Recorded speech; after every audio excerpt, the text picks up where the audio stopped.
Jaha, siitä sisään. No mutta, tämähän onkin enemmän nostalgia-osastoa. Mitenköhän nämä skobat osu tähän eteen? Olenkohan mä siirtymässä tämmöisiin? Ja tässä olisi KTM-tarjouksia. Mutta onks toi nyt hieno? Ja tässä on sitten Super Adve-versiona. No, ehkäpä se kauneus on katsojan silmässä. Tai kauheus. 13,90. No nyt on mittaristolla koko.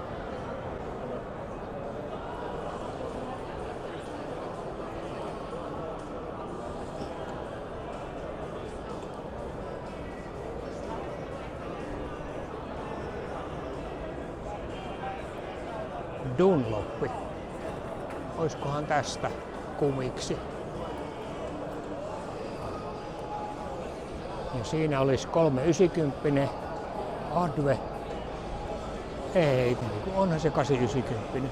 Miten tää näyttää niin pieneltä ja matalalta?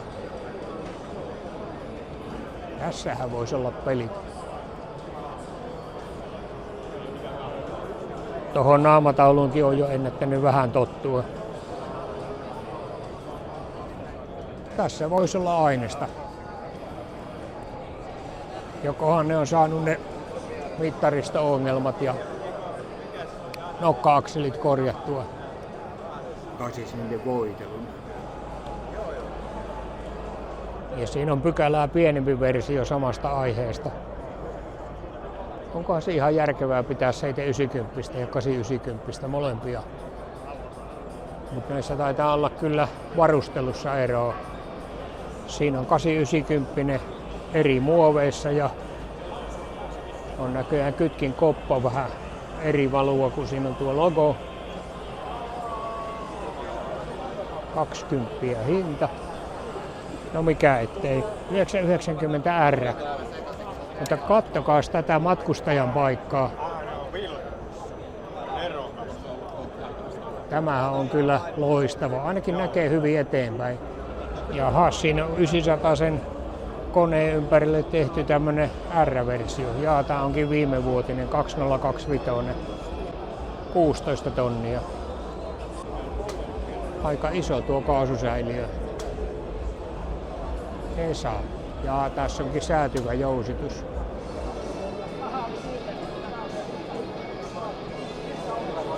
Onks toi nyt hieno? Mutta onhan se hyvä, tänne voi laittaa Touratekin nyssäköitä kiinni. Kyllä tää vihreänä on vielä jykevämmän näköinen. Joo, tämmöiset isot laukut on kyllä hyvät. Jos ajaa suolle, niin ei uppoa kauhean syvälle. Suomi Edition.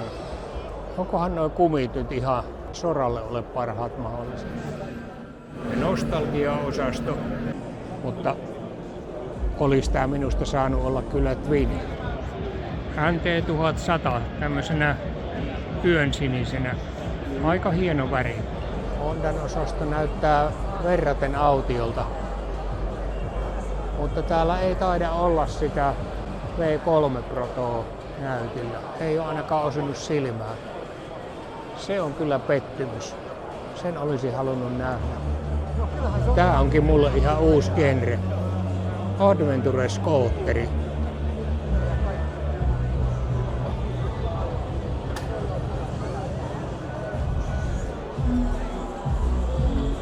No ei tohon kyllä jalkojen väliin oikein ostoskassi sovi. Inkkari-osasto. Tää kone on kyllä hienon näköinen. Tää vähän imitoi semmoista vanhaa lättäpäätä. Ja kunnon kauhalokkarina. Eikä tuo takaloksukaan ole pienimmästä päästä.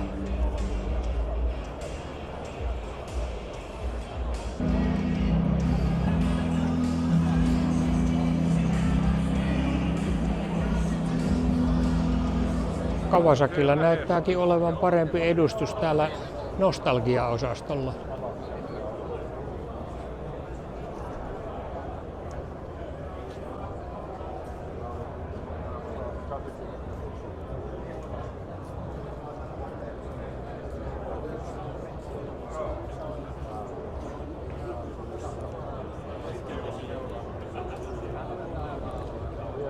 Tuo taitaa olla se bensiinijäähdytteinen kaksipuolikas.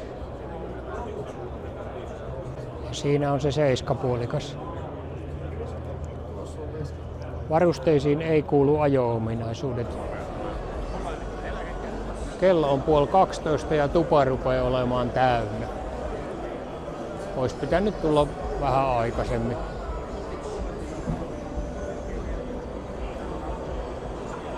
Jaa, tässä on se Bemun 900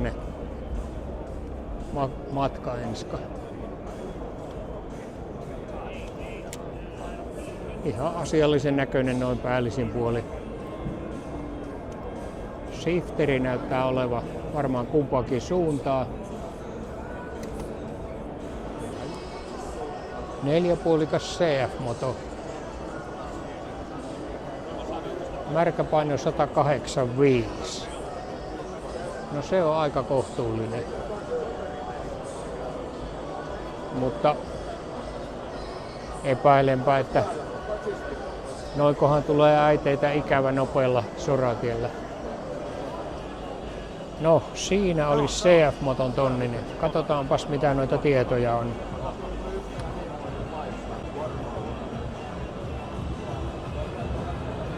Säädettävä jousitus, mutta ei ole aktiivi. Tutkat puuttuu, mutta hinta on 16. Aika hyvä. Märkäpaino 222.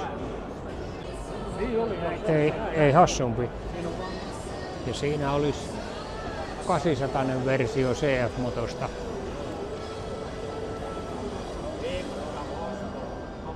Mitäs tuossa laatassa sanotaan?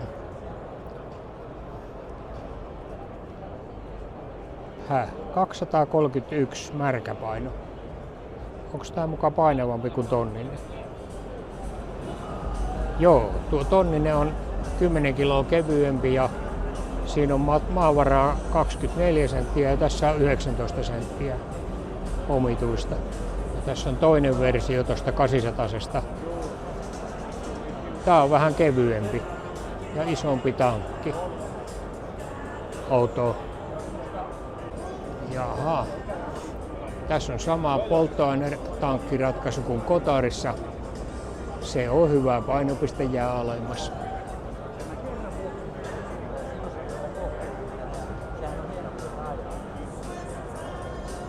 Ja mittaristo on aika hieno. Näkyy olevan rengaspainen näytöt ja kaikki muu.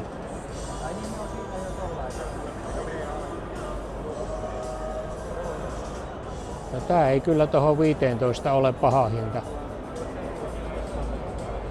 Ja tässä on toinen värimuunnos aiheesta. Siistin näköinen laite. Ehkä se KTM on saanut opetettua CF-moton tekemään noita mopoja. Ja tässä on 790 muunnelma. Laukkuineen. Katsotaanpas. Märkäpaino 240. Aika paljon. Mutta 10 tonni. Ei ole paha. Tässä on mielenkiintoisesti maalattu myöskin moottoriosia tuolla samalla värillä. No sehän on kyllä tyylikäs.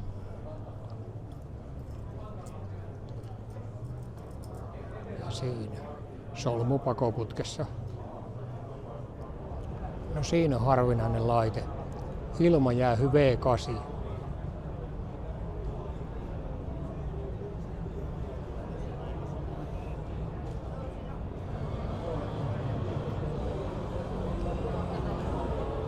Mihinkäs kategoriaan tämä uppoaa? Painopiste on ainakin melko korkealla. Siinähän se SSA:n teos nyt on. Se on kyllä hieno. Täytyypäs katsoa tuosta lähempää.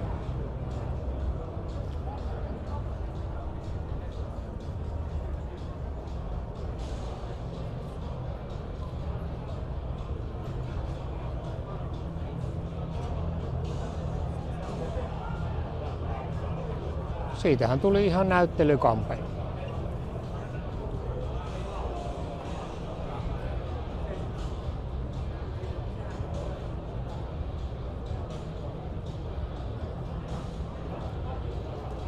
Pakoputken lähdötkin on aika huomaamattomat. Vaimennusta ei kyllä paljon ole. Sopisan tohon takapyörän eteen kyllä jonkunmoinen purkki. Onpas mukava nähdä luonnossa tää. Netistä on monta jaksoa tullut katsottua rakennusvaiheesta. En ole kyllä tämän custom-genren ihailija, mutta siinä on kyllä tyylikäs toteutus. Tästähän tuli hieno, kun se on valmis. Tämän rakentelua on netistä tullut seurattua melko tiiviisti. Tyylikäs laite.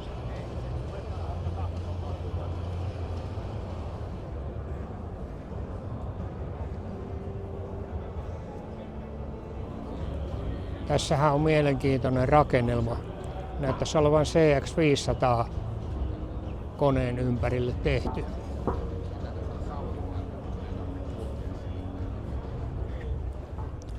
Rakenneltujen pyörien osastolla on kyllä paljon nähtävää.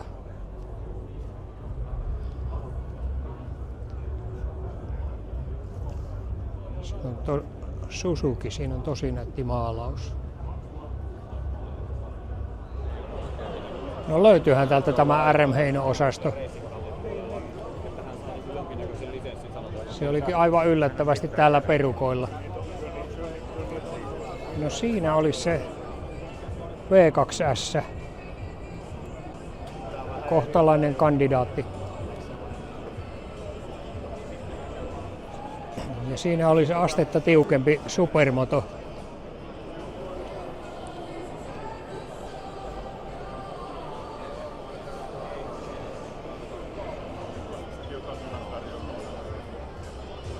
Vajaa tunti. V4S. Hieno laite, mutta ei ole ihan meikäläisen genreen. V2-pani. Stuntfreaks-tiimillä on tämmöisiä uudenmallisia kypäriä. Tai tuo visiiri ainakin on uudenmallinen. Se ulottuu tonne leuankärkeen asti.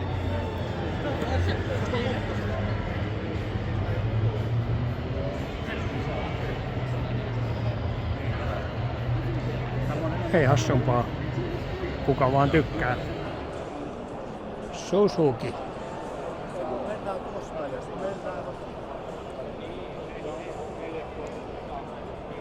112 kiloa, 58 hevosvoimaa. No siinä olisi asiaa. 800 V-stromi.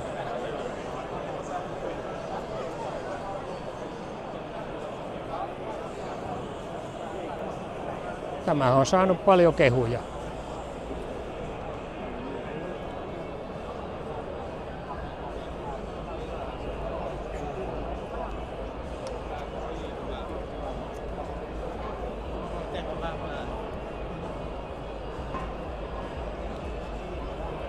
Aika massiiviset laukut ja aika korkealle asennettu.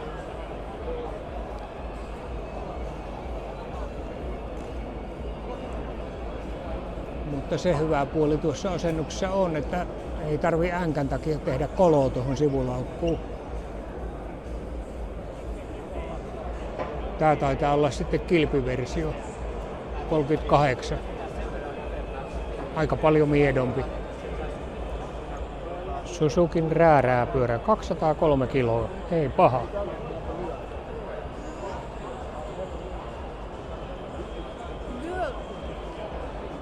Toi änkkä on kyllä Vähän naurettavan pitkä.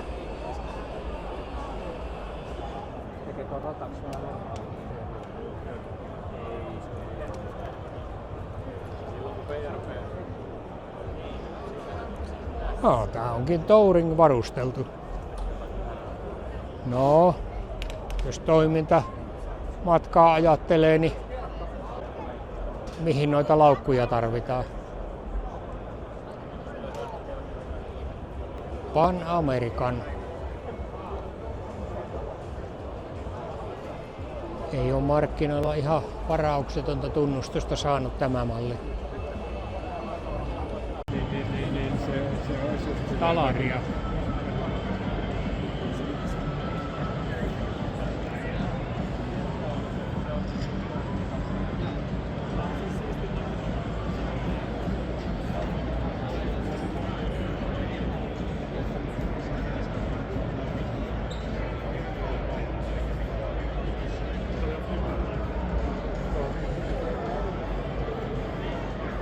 Tässähän olisi aika hyvä mökkimopo.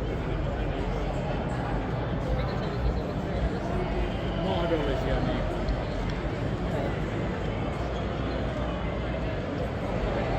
5 tonnia. Ei vallan paha. Kyllähän lelut jonkun verran saa maksaakin.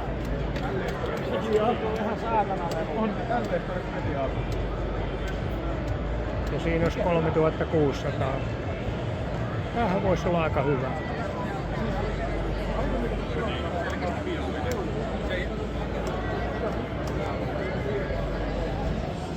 Fillareista näkyy kyllä suurin osa olevan näitä sähköavusteisia. Siinäkin olisi outlet myynnissä.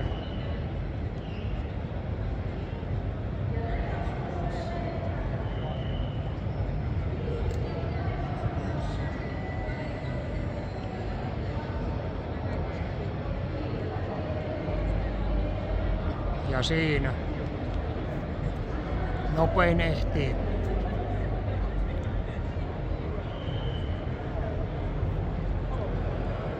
No onhan täällä merkkikerhokin sentään edustavasti esillä. Ja Veho esittelee täällä kaluston kuljetusvälineitä. Hyvinhän siihen mahtuu. Mulle on kyllä riittänyt vaimo ja peräkärry. Ja silloinkin vaan paluumatkaa varten. 90 tonnia. 105 000 ajettu, eli se on käytetty. No mikä ettei. 4 veto. Järeet kumit. Kiva matkustamo. Ja tännehän sopisi ajokalusto hyvin. Rieju. Hinta on ihan ok, mutta tehopainosuhde jää ehkä vähän vaatimattomaksi.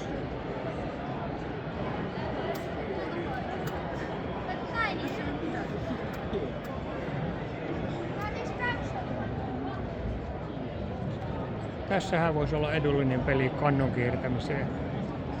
Joustot hyvät, painokin olisi kohtuullinen.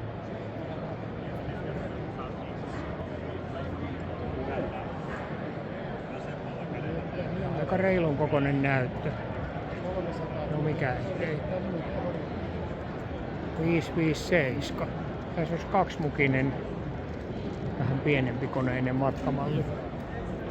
Mitäs siitä sanotaan? 48 kaakkia, 218 kiloa, 10 tietämissä. Taitaa mennä 500 se Hondan tontille.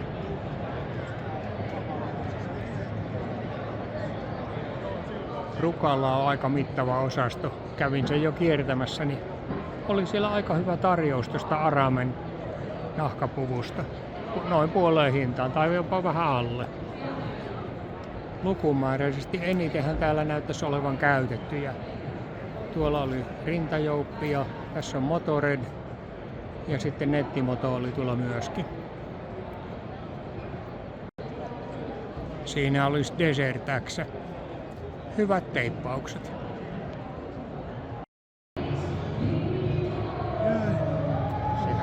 hieno.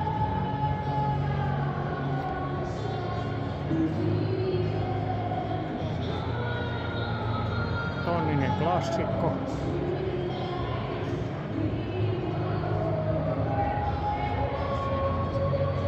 Paul Smart replika.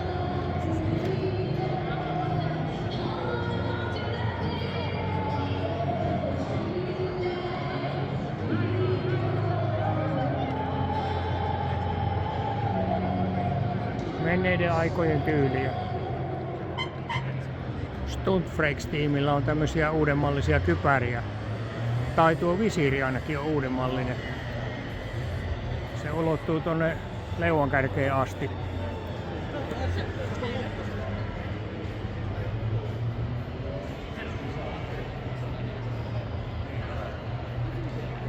Ei hassumpaa. Kuka vaan tykkää. Ja siinä on sitten visiirien värivalikoimaa.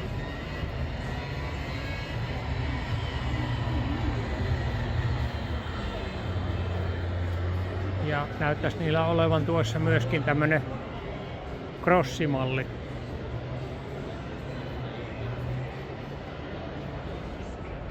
Siinä, Contio Cruiser.